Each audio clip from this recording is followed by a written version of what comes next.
আজকের ভিডিওটা বেসিক্যালি যাদের টাইট লাম্বার রয়েছে বা যারা লাম্বার পেইনে ভোগেন তাদের জন্য আজকের ভিডিওটা থাকছে। তো কতগুলো আমি স্ট্রেচিং এক্সারসাইজ দেখাবো। আজকে আমি পারফর্ম করবো না, আজকে শিল্পা পারফর্ম করে দেখাবে। হাই, তো শিল্পাকে দিয়ে আমি কতগুলো স্ট্রেচিং এক্সারসাইজ পারফর্ম করে দেখাচ্ছি for those people who are suffering from tight lumber. Exercise থাকবে ডাবল নি রোটেশন। ডাবল নি রোটেশনের জন্য ফার্স্টে এরকম সুপারনেশনে ম্যাটে শুতে হবে এন্ড লাম্বার পুরো চেপে রাখতে হবে। যখন ম্যাটে শোবো এন্ড লাম্বার চেপে রাখবো, খেয়াল রাখতে হবে গ্লুটস যেন ফ্লোর না ছাড়ে এন্ড হাতটা পুরো শোল্ডার লেন্থে পুরো লম্বাভাবে সোজাসুজি রাখতে হবে। এই পশ্চারে রেখে দুটো নি ক্লোজ করে, ফিট ক্লোজ করে সাইডে সাইডে ফেলতে হবে। এবং আমাদের যখন নাকি এটা ডাউন করবো, আমাদেরকে খেয়াল রাখতে হবে অপোজিট সাইডের শোল্ডার যেন না ফ্লোর ছেড়ে ওঠে। যেমন ও লেফট সাইডে ও ড্রপ করছে ওর নিটা, তাহলে রাইট শোল্ডার যেন ফ্লোর না ছাড়ে।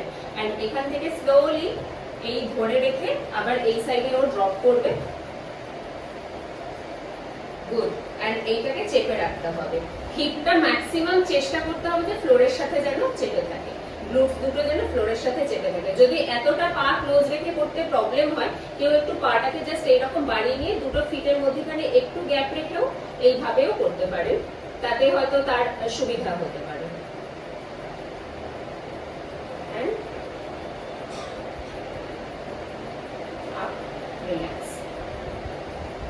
সিঙ্গেল নি রোটেশন। সিঙ্গেল নি রোটেশনের জন্য একই, যেটা আমরা আগেরটা ডাবল নিতে করলাম, এটা সিঙ্গেল নিতে হবে। একই রকম ভাবে হাত দুটো শোল্ডার লেন্থে স্ট্রেট রাখতে হবে আর নি দুটোকে ফোল্ড করতে হবে। একটা পা স্ট্রেট রেখে এই নিটা যেটা ফোল্ডেড নি সেটা অপোজিট সাইডে এইভাবে ফেলতে হবে এন্ড চেষ্টা করতে হবে যেন ওরও যেমনি এখানটাতে একটু লিফটেড হচ্ছে, তো লিফট হবে না।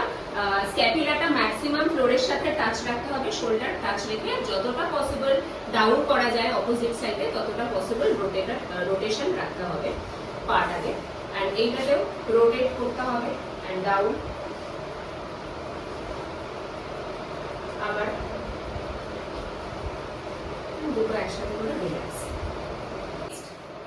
নেক্সট এক্সারসাইজ থাকছে সিঙ্গেল নি টু চেস্ট।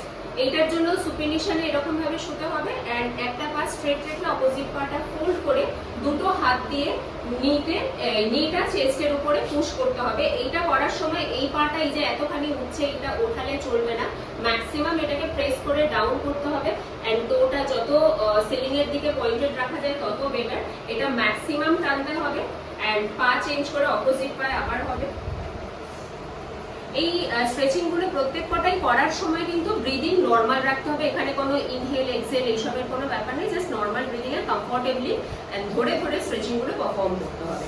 আমাদের নেক্সট এক্সারসাইজ হবে double knee to chest and একই রকম ভাবে সুপিনিশনে শুতে হবে এন্ড এইটা সিঙ্গেল নি ছিল, এবার ডাবল নি ধরে জাস্ট চেস্টের উপর পুল করতে হবে ম্যাক্সিমাম। এবং এই পশ্চারে মনে রাখতে হবে হিপ যেন ফ্লোর ছেড়ে বেশি না ওঠে। যত গ্লুটস ফ্লোরের সাথে টাচে থাকবে তত লাম্বারের কিন্তু স্ট্রেচ বেশি আসবে এবং অলওয়েজ লাম্বারটাকে ফ্লোরের সঙ্গে টাচ করে রাখতে হবে, স্পাইনটাকে ফ্লোরের সঙ্গে ইনক্রিজ রাখতে হবে। আমাদের নেক্সট এক্সারসাইজ আসবে পিরিফর্মি স্ট্রেচ। পিরিফর্মি স্ট্রেচের জন্য একই রকম ভাবে সুপিনিশনে শুতে হবে এন্ড দুটো নি শুয়ে এরকম ফোল্ডে রাখতে হবে। এরপর একটা পা এই নিয়ের উপরে রাখতে হবে, হাত পায়ের মাঝখান থেকে ধরে নিয়ে ম্যাক্সিমাম চেস্টের কাছে পুল করতে হবে। এই পশ্চারেও কিন্তু লাম্বার ফ্লোর ছাড়বে না আর হচ্ছে স্পাইনটা একেবারে ইমপ্রিন্টেড থাকবে ফ্লোরের সঙ্গে। গ্লুটসটা ম্যাক্সিমাম চাপতে হবে ফ্লোরের সাথে, তাতে আমাদের ম্যাক্সিমাম স্ট্রেচ কিন্তু আমরা লাম্বারে ফিল করতে পারবো।